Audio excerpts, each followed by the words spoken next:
This is Spooky Astronauts for Dread Central, and today we're going to get into the origin of the shape.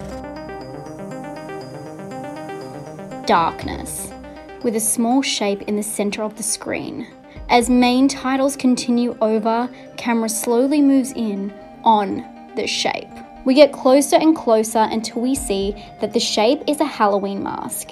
It is a large, full-head latex rubber mask, not a monster or ghoul, but the pale, neutral features of a man weirdly distorted by the rubber. Finally, camera moves in close on the eye of the mask.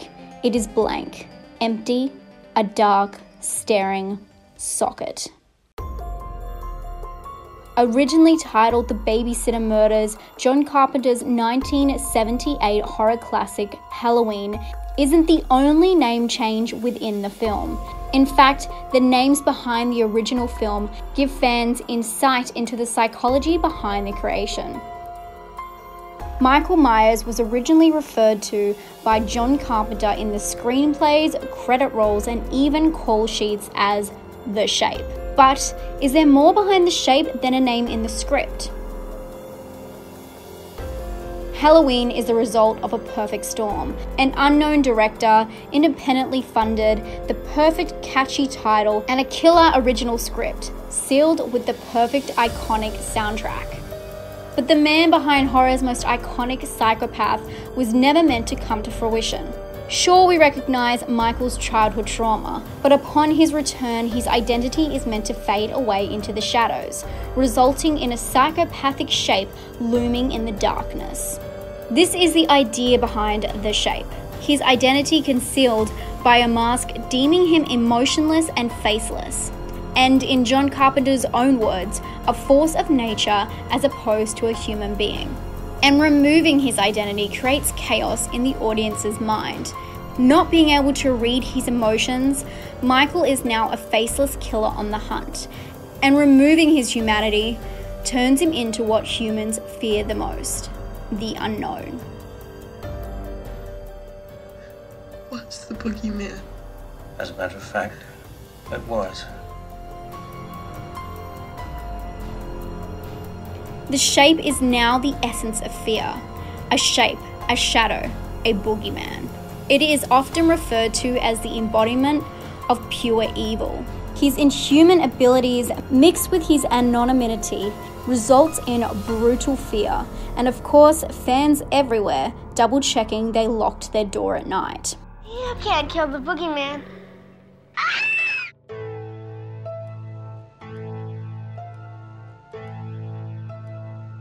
This boogeyman shook up the horror scene by recreating the villain.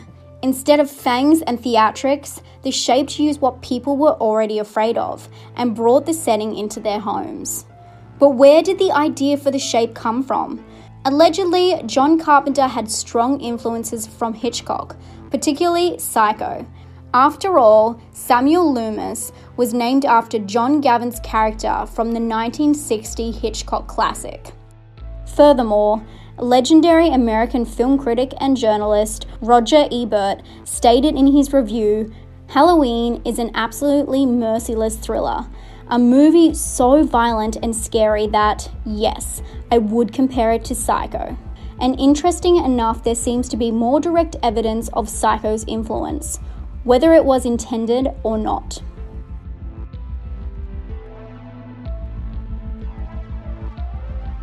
So when searching for the shape's mask, Carpenter and his team were after three things: a plain identity with no emotions or features.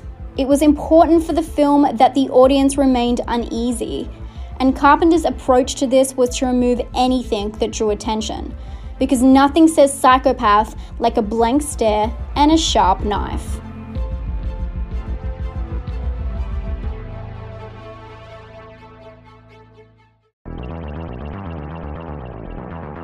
It's common knowledge that in the original film, the villain was played by a handful of people while wearing the mask, including the producer Deborah Hill, who wore the mask for an external pickup shot. This proved as a great solution for a low-budget film with time restraints, but further concluded that the heart of the shape was an idea, not a person. The cast could candidly embody the character who was emotionless. John Carpenter's Halloween took many risks with this new villain concept, and they paid off. The Shape became one of the first of many masked villains to terrorize the innocent in suburbia, and the mystery around the villain made him an instant legend. And so it goes, the original Halloween film will forever hold the unique spark that engulfed the iconic franchise, The Shape. In fact, Carpenter never intended on the lore of Michael Myers to evolve from The Shape. But after the popularity of Myers exploded and Halloween 3 tanked, the franchise had to be saved by abandoning The Shape and moving towards an extensive backstory. Whether they were successful in this or not is up to your own opinion. So what's in a name? Where did The Shape's name actually come from? His name is inspired by real-life film distributor Michael Myers, who helped push Carpenter's independent action thriller Assault on Precinct 13. Carpenter was internally grateful to Myers and chose to show his gratitude by making his name one of the most iconic fictional killers in film. John Carpenter's Halloween turned from independent, low-budget slasher into a worldwide phenomenon, grossing an estimated $47 million, making it one of the most successful independent films of all time. But as fans, we can't help but wonder, what would have happened to the franchise if Michael had remained the mysterious Shape? Do you think he would have remained more powerful with less of a backstory? Or do you prefer your villains unmasked? This is Spooky Astronauts for Dread Central, signing off.